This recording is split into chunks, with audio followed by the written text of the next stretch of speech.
Sejumlah anggota DPR RI optimis program pemulihan ekonomi nasional atau PEN mampu menjaga keseimbangan dan kestabilan ekonomi Indonesia. Pemerintah harus memberikan pelayanan yang mudah, cepat, dan tepat bagi masyarakat. Hal ini merupakan perwujudan nyata dari reformasi birokrasi. Komisi 3 DPR RI menyatakan keprihatinannya atas kebakaran besar yang terjadi di Gedung Utama Kejaksaan Agung pada Minggu 23 Agustus lalu.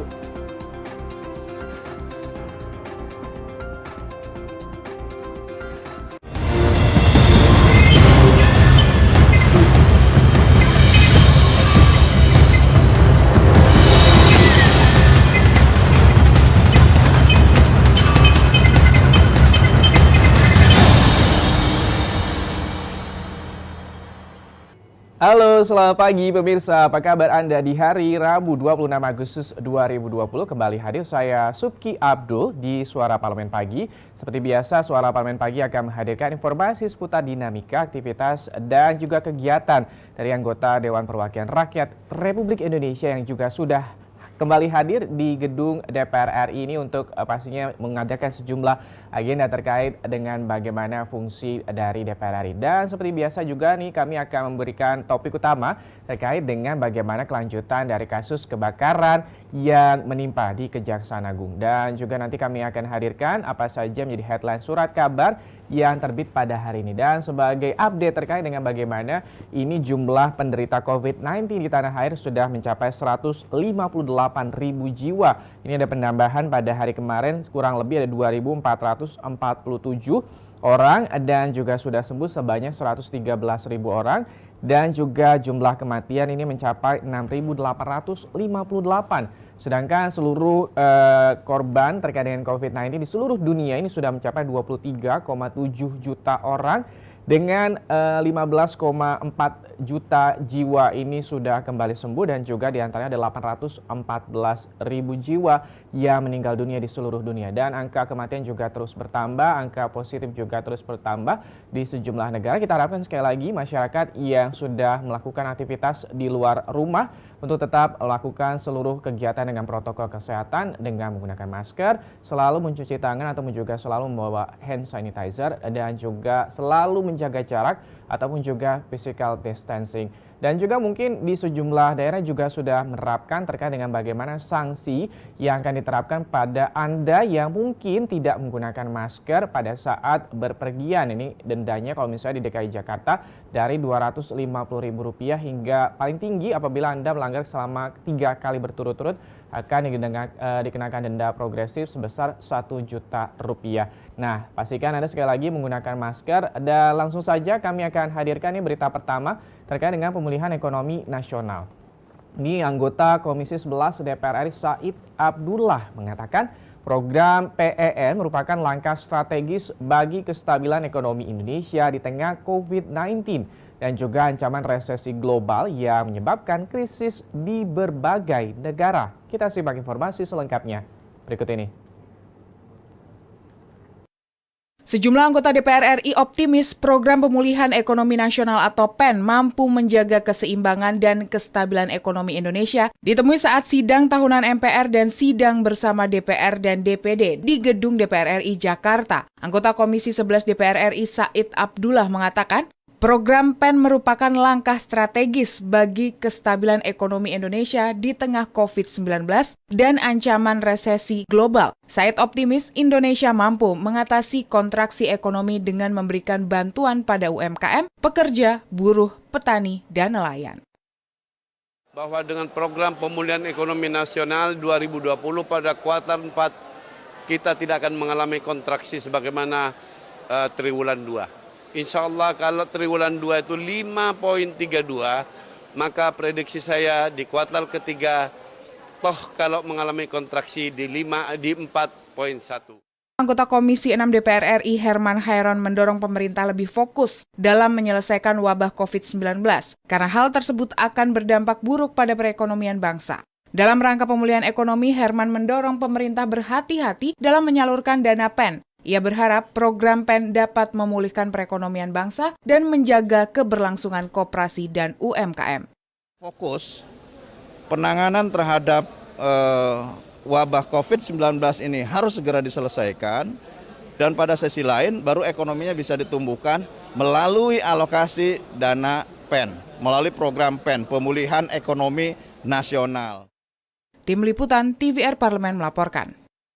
Ini pendapat dari anggota Komisi 6 DPR RI Herman Heron mendorong pemerintah lebih fokus dalam menyelesaikan wabah COVID-19 karena hal tersebut akan berdampak buruk pada perekonomian bangsa dalam rangka pemulihan ekonomi.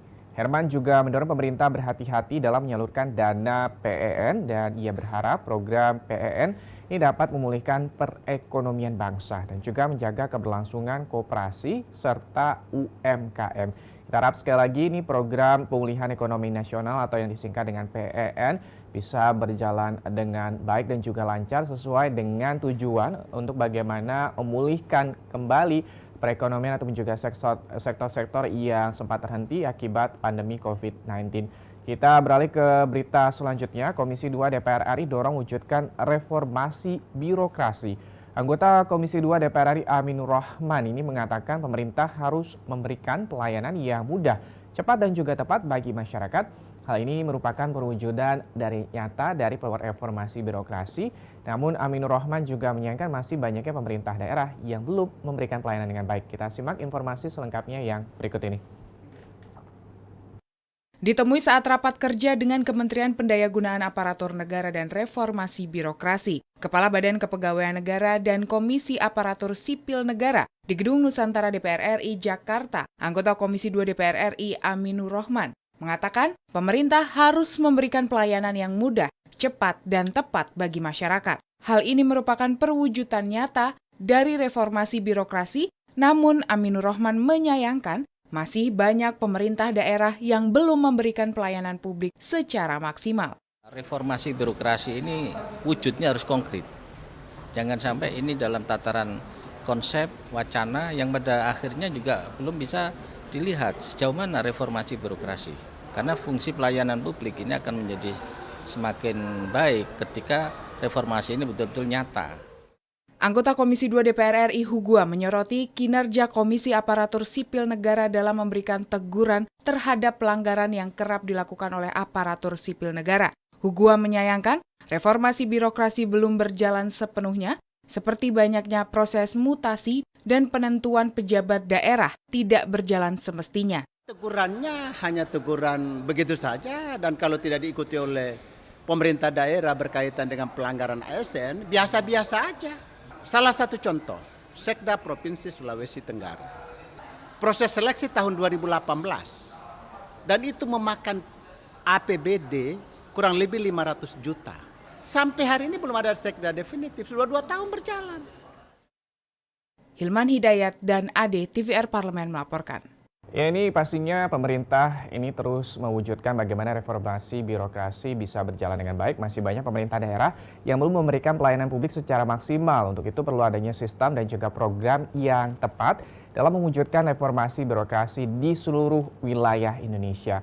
Sementara itu, anggota Komisi 2 DPR RI Hugua menyoroti kinerja Komisi Aparatur Sipil Negara dalam memberikan teguran terhadap pelanggaran yang kerap dilakukan oleh aparatur sipil negara. Dan ia menyayangkan reformasi birokrasi ini belum berjalan secara sepenuhnya. Seperti banyaknya proses mutasi dan juga penentuan pejabat daerah tidak berjalan semestinya.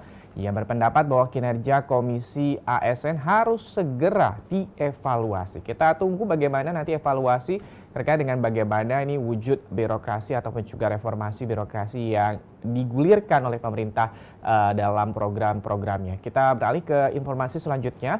Ini masyarakat jangan gaduh soal kebakaran Kejaksaan Agung. Wakil Ketua Komisi 3 DPR RI Adis menyatakan bahwa keprihatinan atas terjadinya kebakaran hebat tersebut dan menilai peristiwa ini merupakan pembelajaran bagi seluruh instansi pemerintah khususnya dalam pemeliharaan gedung. Dan Adis meminta masyarakat untuk tetap berprasangka baik. Kita simak informasi selengkapnya yang berikut ini.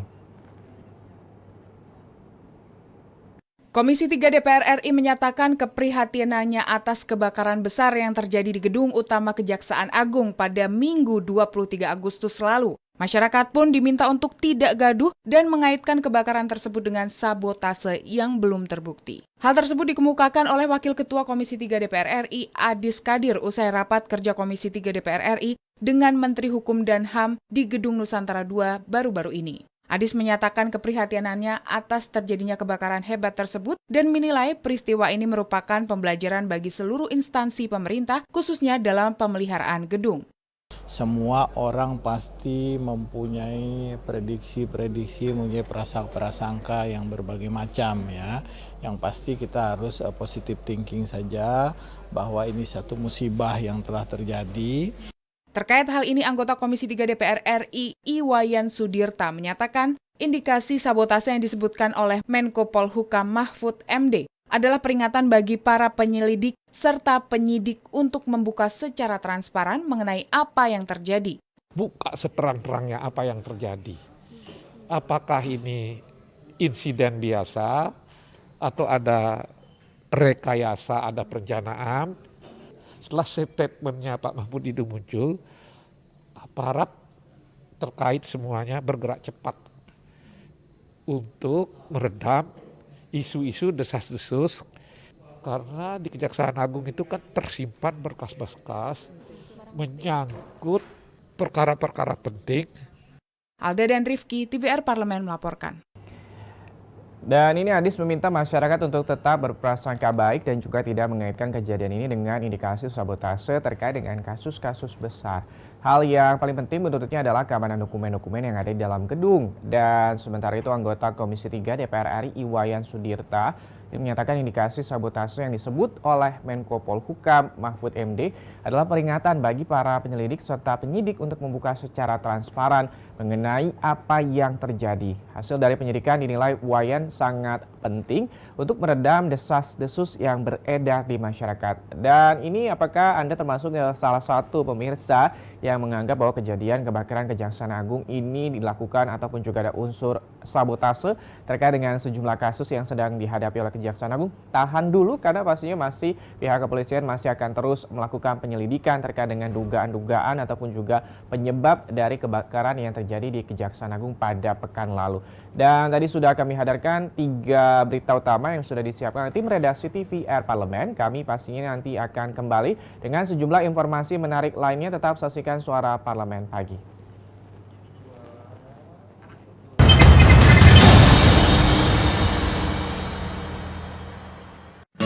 Indonesia siap memasuki tatanan hidup baru di tengah pandemi corona. Apa kita sudah paham persiapan dan protokol kesehatan yang harus dilakukan di lingkungan kerja? Pastikan kondisi tubuh sehat saat berangkat ke kantor. Gunakan masker, membawa perlengkapan makan sendiri, sediakan hand sanitizer, dan selalu mencuci tangan. Saat akan melakukan ibadah, ingatlah untuk saling menjaga jarak aman dan membawa perlengkapan ibadah sendiri. Karena tempat ibadah sudah tidak menyediakan alat ibadah untuk mengurangi penyebaran virus corona. Semoga kita semua mampu memutus mata rantai penyebaran COVID-19 dan roda perekonomian pun tetap berputar.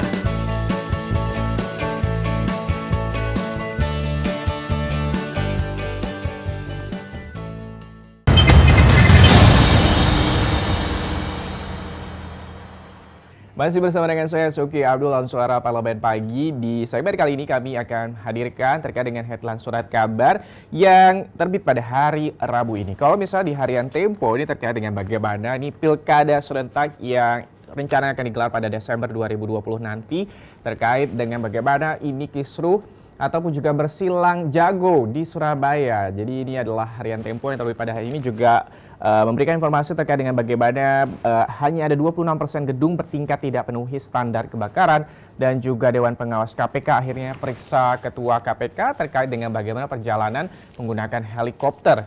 Dan juga ini kita bisa lihat di harian Kompas bagaimana ini Presiden Joko Widodo berjalan di gerbang tol Blang Bintang dalam acara peresmian ruas tol Sigli Banda Aceh seksi 4 yang menghubungkan Indrapuri Blang Bintang di wilayah Aceh Besar pada hari Selasa lalu. Dan ini juga terkait dengan tarif paket data ini menjerat sejumlah siswa terkait dengan bagaimana pembelajaran jarak jauh secara daring, dan selengkapnya dalam headline Surat Kabar.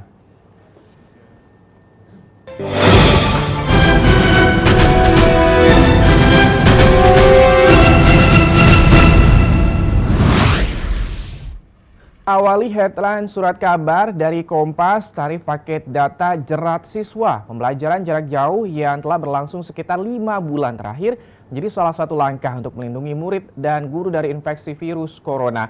Langkah terobosan dibutuhkan untuk mengatasi sejumlah persoalan dalam kebijakan tersebut, terutama terkait dengan mahalnya paket data internet dan juga gawai bagi sejumlah siswa.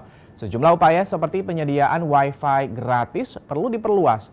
Sementara langkah beberapa operator telekomunikasi seluler yang belakangan ini menawarkan paket data khusus untuk mendukung pembelajaran jarak jauh diharapkan tidak hanya bagian dari trik pemasaran. Namun hal ini sungguh bagian dari kepedulian terhadap dunia pendidikan. Bukan hanya soal paket data yang juga mungkin menjerat siswa dan juga mahalnya harga, tapi juga masih banyak para murid dan juga orang tua yang sampai sejauh ini kesulitan untuk bisa melakukan pembelajaran jarak jauh atas ketersediaan handphone maupun juga smartphone yang tidak dimiliki, dan juga ada sejumlah kasus yang juga mengharuskan orang tua harus mencuri ataupun juga melakukan hal-hal yang terkait dengan bagaimana ingin memenuhi kebutuhan dari para anaknya tersebut. Kalau misalnya juga membahas terkait dengan biaya termurah 1 GB selama 30 hari, ini Indonesia ini biaya rata-ratanya kurang lebih 0,54%, dan juga biaya termurah 1 GB selama 30 hari sebesar 0,13% dibandingkan dengan negara-negara di kawasan Asia lainnya. Dan kita beralih ke harian Tempo, uluran tangan bagi pengusaha kecil. Kementerian Koperasi dan Usaha Kecil Menengah mulai memberikan sosialisasi dan pelatihan untuk membantu pelaku usaha mikro, kecil, dan juga menengah atau UMKM mengikuti pengadaan barang dan jasa pemerintah. Sejumlah dispensasi turut disiapkan untuk memperlancar keikutsertaan mereka.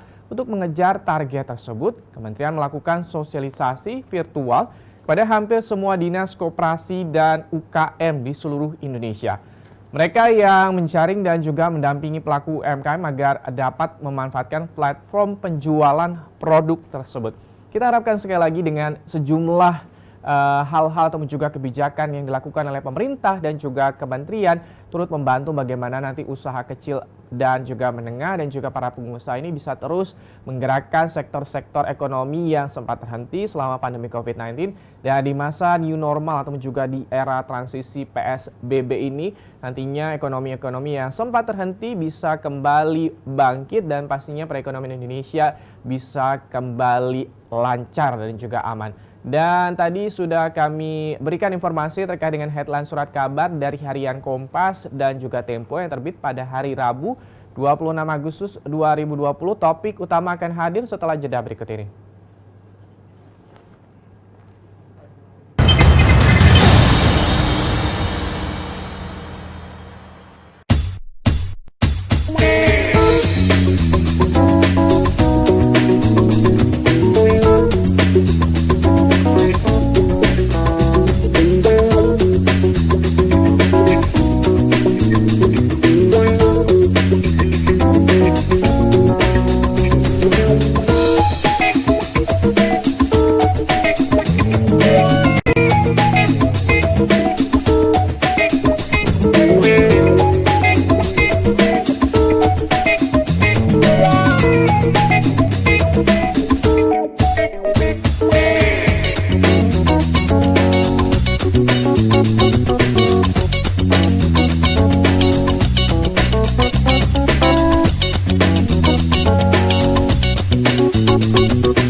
Terima kasih Anda masih hadir dalam Suara Parlemen Pagi, dan dalam segmen kali ini kami akan hadirkan terkait dengan topik utama ini yang sudah disiapkan oleh tim redaksi TVR Parlemen terkait dengan bagaimana kebakaran yang terjadi di Kejaksaan Agung.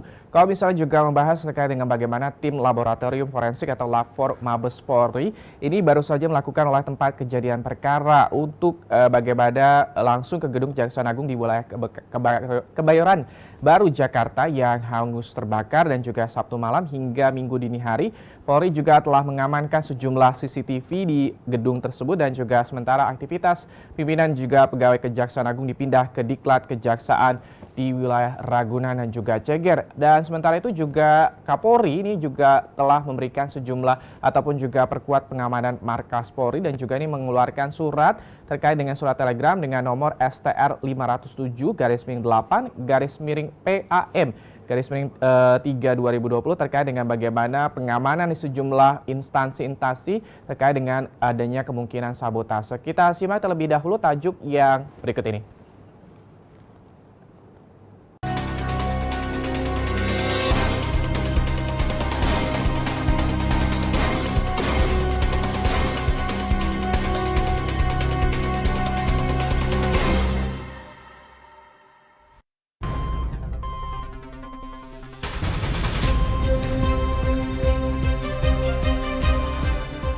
Kebakaran di kantor Kejaksaan Agung. Kantor Kejaksaan Agung mengalami insiden kebakaran. Diketahui insiden tersebut menghanguskan gedung utama di komplek kantor Kejaksaan Agung, dan untuk itu DPR mendorong kepolisian untuk segera menginvestigasi secara menyeluruh penyebab kebakaran di Kejaksaan Agung agar seluruh pihak tidak mendapatkan informasi yang simpang siur terkait peristiwa kebakaran tersebut. Pemerintah dan aparat penegak hukum serta Kejaksaan Agung harus bersifat transparan dalam mengungkapkan penyebab kebakaran guna menepis spekulasi publik terkait penyebab kebakaran tersebut. Oleh karena itu, Kejaksaan Agung harus dapat memastikan seluruh kasus yang sedang ditangani tidak ada yang terganggu prosesnya, meskipun terjadi insiden kebakaran. Selanjutnya, Kejaksaan harus menginventarisasi dokumen yang terbakar, mencari cadangan atau backup dokumen data yang terbakar, dan melakukan relokasi penempatan jaksa dan staf pegawai hingga gedung Kejaksaan Agung dapat digunakan kembali agar pelayanan publik dapat tetap berjalan. DPR mengharapkan seluruh pihak agar menunggu hasil investigasi yang dilakukan oleh kepolisian dan tidak mudah terhasut oleh berita yang belum bisa dipastikan kebenarannya. Disitulah Kejaksaan Agung harus melakukan evaluasi menyeluruh terhadap sistem pengamanan gedung-gedung milik Kejaksaan Agung di seluruh tanah air, terutama evaluasi pengamanan dari bahaya bencana seperti kebakaran atau banjir.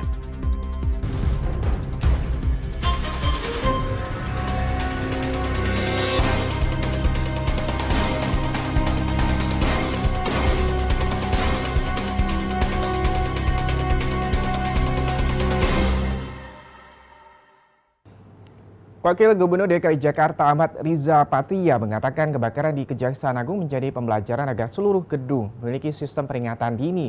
Tidak hanya sistem peringatan dini, Wakil Gubernur DKI Jakarta juga meminta setiap gedung perkantoran pemerintah maupun swasta harus memiliki peralatan pemadam kebakaran yang memadai, termasuk hidran pemadam kebakaran. Ketersediaan sarana dan juga prasarana tersebut menjadi langkah awal untuk mencegah meluasnya kebakaran sebelum petugas pemadam kebakaran tiba di lokasi. Oleh karena itu, pihaknya akan mengecek seluruh gedung di DKI Jakarta apakah sudah melaksanakan ketentuan untuk mencegah dan juga menanggulangi kebakaran.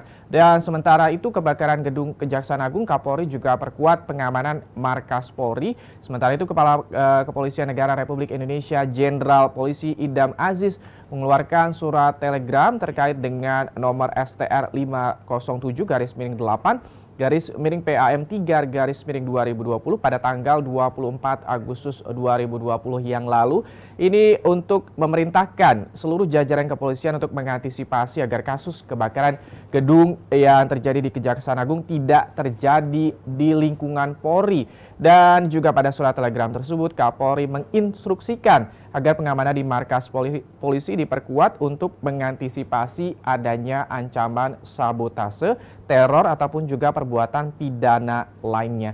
Yang kita juga harapkan terkait dengan bagaimana kepolisian juga telah melakukan olah TKP terkait dengan laboratorium forensik Lapor Polri juga sudah menuju lokasi tempat kejadian perkara terkait untuk memeriksa sejumlah CCTV dan juga bagaimana sejumlah titik di gedung Kejaksaan Agung Republik Indonesia. Kita masih akan membahas terkait dengan bagaimana kelanjutan dari kebakaran yang terjadi di Kejaksaan Agung. Pastikan Anda tetap menyaksikan Suara Parlemen Pagi.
Masih bersama saya Subki Abdul dan masih membahas terkait dengan kelanjutan dari kebakaran ataupun juga yang terjadi di Kejaksaan Agung. Ini DPR mendorong kepolisian untuk segera menginvestigasi secara menyeluruh penyebab kebakaran di Kejaksaan Agung agar seluruh pihak tidak mendapatkan informasi yang simpang siur terkait dengan peristiwa kebakaran tersebut. Pemerintah dan juga aparat penegak hukum serta Kejaksaan Agung untuk bersifat transparan dalam mengungkap penyebab kebakaran guna menepis spekulasi publik terkait dengan penyebab kebakaran tersebut. Pengamat intelijen mengatakan sistem penjagaan kebakaran misalnya berupa alarm dan juga pemadam otomatis seharusnya ini diterapkan oleh semua gedung kementerian dan juga lembaga tanpa terkecuali. Pemasangan sistem keamanan ini tidak boleh hanya dilakukan pada gedung yang vital atau tidak, sebab gedung kementerian lembaga ini menyimpan dokumen-dokumen penting. Dan tak hanya itu, hal ini juga nantinya bisa berdampak pada layanan kepada masyarakat. Kejaksaan Agung harus dapat memastikan seluruh kasus hukum yang sedang ditangani tidak ada yang terganggu prosesnya meskipun terjadi insiden kebakaran. Untuk selanjutnya, Kejaksaan harus menginventarisasi dokumen yang terbakar, mencari cadangan atau backup dokumen data yang terbakar, dan juga melakukan relokasi penempatan jaksa dan juga staf pegawai hingga gedung Kejaksaan Agung dapat digunakan kembali agar pelayanan publik dapat tetap berjalan. Sementara itu, Wakil Ketua DPR RI Aziz Samsudin mengharapkan peristiwa kebakaran tidak mengganggu kinerja penanganan hukum yang saat ini tengah diproses oleh Kejaksaan Agung. Aziz mengatakan DPR prihatin atas kebakaran yang terjadi. Ia meminta pihak kejaksaan dan juga kepolisian segera melakukan investigasi menyeluruh atas peristiwa tersebut. Hal itu semata-mata agar masyarakat mendapatkan informasi yang tidak simpang siur. Dan DPR juga mengharapkan seluruh pihak agar menunggu hasil investigasi yang dilakukan oleh kepolisian dan tidak mudah terhasut oleh berita yang belum bisa dipastikan kebenarannya. Disitulah Kejaksaan Agung harus melakukan evaluasi menyeluruh terhadap sistem pengamanan gedung-gedung milik Kejaksaan Agung di seluruh wilayah Indonesia, terutama ini evaluasi pengamanan dari bahaya bencana seperti kebakaran ataupun juga banjir. Kita tunggu bagaimana nanti hasil olah TKP dari tim Lapor Mabes Polri dan juga pastinya investigasi secara menyeluruh dan juga transparan yang diharapkan oleh publik untuk nantinya mengetahui siapa pelaku ataupun juga motif apa ataupun juga penyebab dari kebakaran yang terjadi di Kejaksaan Agung, dan juga ini menjadi evaluasi juga bagi pemerintah daerah maupun juga kementerian dan juga lembaga untuk tetap waspada dan juga mengecek kembali apakah gedung ataupun juga tempat perkantoran ini sudah layak ataupun juga sudah memiliki warning system terkait dengan kebakaran. Dan pemirsa, Demikianlah Suara Parlemen Pagi edisi hari ini, Senin ataupun juga Rabu 26 Agustus 2020. Saya Uki Abdul beserta seluruh kerabat kerja yang bertugas pamit undur diri. Terima kasih atas perhatian Anda. Wassalam.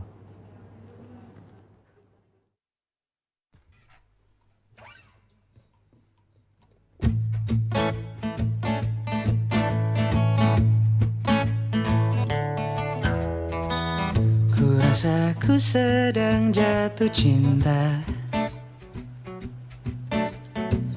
karena rasanya ini berbeda. Oh, apakah ini memang cinta? Selalu berbeda saat menatapnya.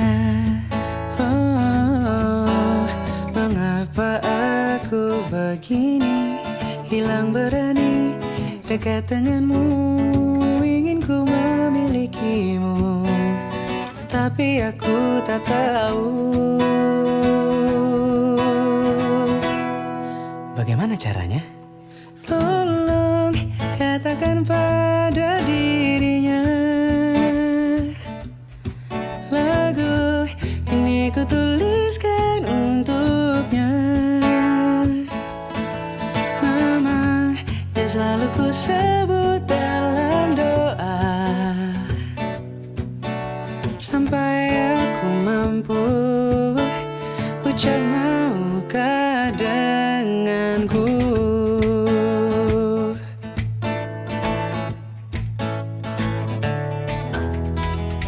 Ku rasa ku sedang jatuh cinta, karena rasanya ini berbeda. Oh, apakah ini memang cinta? Selalu berbeda saat menatapnya. Di sini aku berdiri, menanti waktu yang tepat hingga akhirnya ku mampu katakan padamu. Tolong katakan pada dirinya, lagu ini kutuliskan untuknya. Nama yang selalu ku sebut dalam doa, sampai aku mampu ucap maukah denganku. Katakan pada dirinya, lagu ini kutuliskan untuknya. Namanya selalu ku sebut dalam doa, sampai aku mampu ucap maukah denganku.